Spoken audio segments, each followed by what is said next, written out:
हमारे सुपरस्टार मक्खन मतलबी जी गाते हुए आरके म्यूजिक जोन स्टूडियो में।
हमारा के तू तो दगा दिल बारू के करस दिल दिल बारू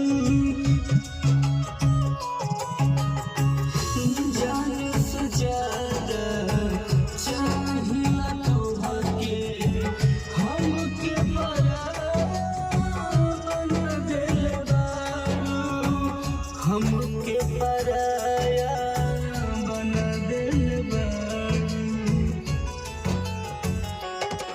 हम प्यार में जाता न कहीं तोहरा तो खबर नहीं है। हम प्यार में जाता न कहीं तोहरा तो खबर नहीं है।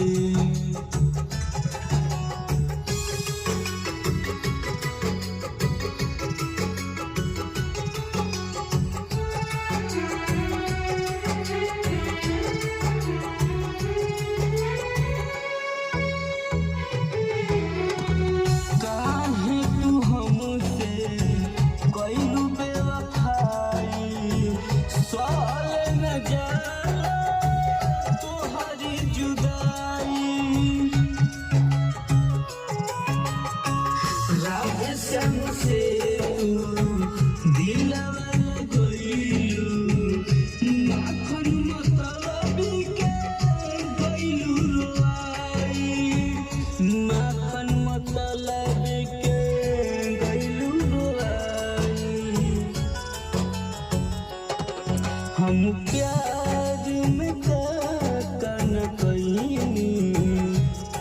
तोहरा